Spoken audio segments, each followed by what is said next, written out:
The night I found my grandmother shivering on the frozen back steps, her thin sweater dusted with snow and her lips tinged blue, I knew in my bones that the family I once trusted had become her prison. My name is Brennis Carter, and I am 32 years old. This isn't just a story about one terrible Christmas Eve. It's about 3 years of silence, manipulation, and betrayal that culminated in a moment so shocking it shattered every illusion I'd ever held about family, love, and loyalty. I grew up in Columbus, Ohio, raised by my mother Diane and her husband Richard after my father passed away when I was 10. But the true heart of our home was always my grandmother, Eleanor Thompson, the woman who taught me how to braid my hair, how to make cornbread from scratch, and how to stand tall even when the world tried to knock you down. She wasn't just my grandma. She was my anchor, my second mother, the keeper of our family's soul.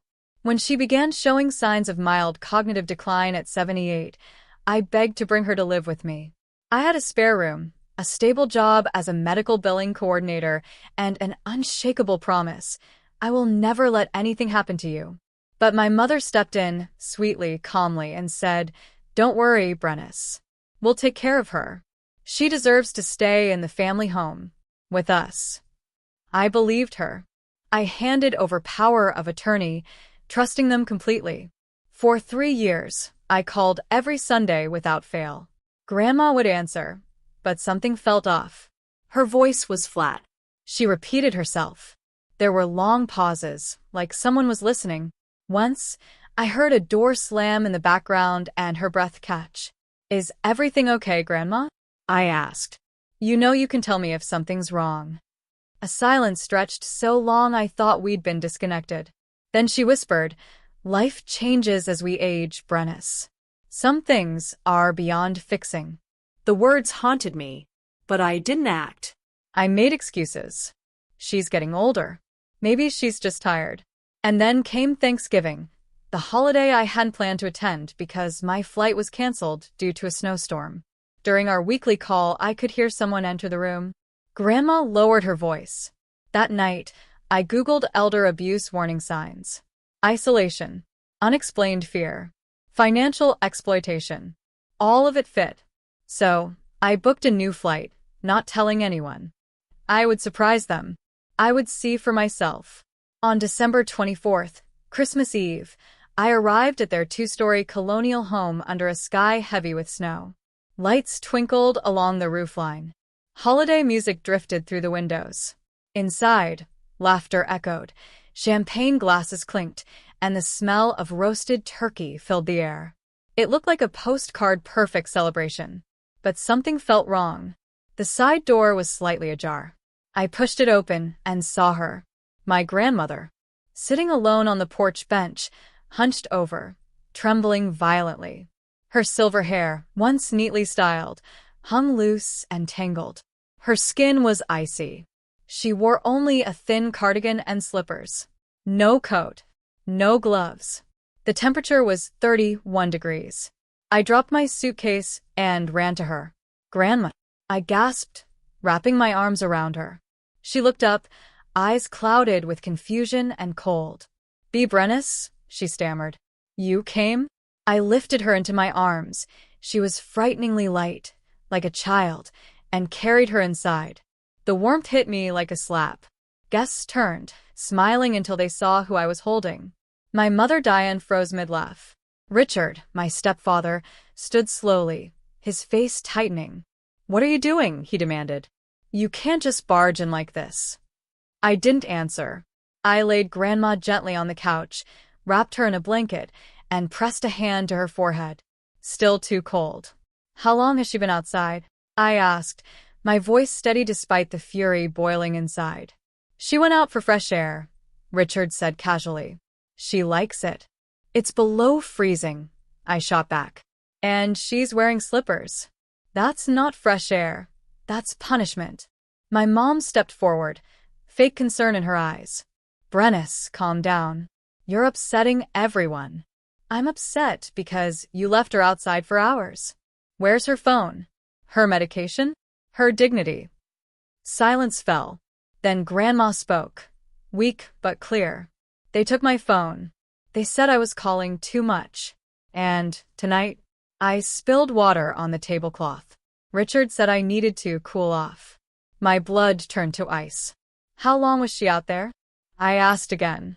Since sunset, she whispered. It had been dark since 4:30 p.m. It was now nearly 8 o'clock. 3.5 hours. In freezing weather. Because she spilled water. I turned to the room, my voice rising. Let me be very clear. This isn't a misunderstanding. This is elder abuse. Emotional, physical, financial. And I have had enough. I pulled out my phone. I've been recording since I walked in. Every word, every excuse. It was a bluff. I hadn't started yet, but the effect was immediate. Richard lunged at me, trying to grab the phone. I stepped back and activated the camera. Touch me, and I'll add assault to the elder abuse charges, I said loud enough for everyone to hear. He froze. Guests stared, some horrified, some guilty. Aunt Sarah, who used to bake with Grandma every summer, finally stepped forward. I noticed things, she admitted. She never came to church anymore. You said she was resting. But I saw bruises on her arm last spring. More voices joined in. A cousin mentioned seeing Grandma being yelled at for forgetting things. Another remembered her being locked out of the house during a rainstorm. The mask had slipped. I turned to my mother. Where are her legal documents? Her bank statements? Her will? They're in my office, she said. Safekeeping. Safekeeping or control? I challenged. Let me see them. Now. Richard sneered. You don't have the right. Actually, I said, pulling out a folded document. I do. 2 weeks ago, I filed for emergency guardianship. A judge granted it based on witness statements and medical red flags. As of today, I am legally responsible for my grandmother's care. Their faces went pale. I helped Grandma up. We're leaving. You can't just take her, Richard shouted. She's part of this family. No, I said firmly. She was. But you stopped treating her like family when you locked her out like garbage. I turned to the guests. I apologize for disrupting your evening. But I need you all to know what's been happening here. My grandmother has been isolated, malnourished, emotionally abused, and financially exploited. Her $200,000 savings? Gone. Drained over 3 years through forged checks and unauthorized transfers. Her Social Security? Redirected into their accounts. And no one said a word. Murmurs spread through the room. Some guests nodded. Others looked away in shame. I led Grandma out, wrapped in my coat, and drove her straight to the ER. Tests confirmed hypothermia, malnutrition, and early-stage pneumonia. Doctors said another few hours outside could have killed her. The next morning, I contacted Adult Protective Services. Police followed up. Evidence poured in. Bank records, hidden cameras I later discovered in Grandma's room, medical neglect, and falsified prescriptions. Richard and Diane were charged with elder abuse, financial exploitation, and fraud. Their assets were frozen. The house went into foreclosure. Their reputation collapsed. Meanwhile, I moved Grandma into my 2-bedroom apartment. I painted her room lavender, her favorite color. Bought her a new phone. Hired a therapist. Slowly, she began to heal. She gained weight. Smiled more. Started gardening again. 6 months later, we hosted our own Christmas Eve dinner. Small, intimate, full of laughter. Around the table sat people who truly loved her. My best friend Taylor, my coworker Maria, Pastor James, and 2 women from the senior center who became her closest friends. Grandma stood up, glass in hand, her voice strong and clear. Tonight, I am surrounded by true family, people who value me not for what I can provide, but simply for who I am.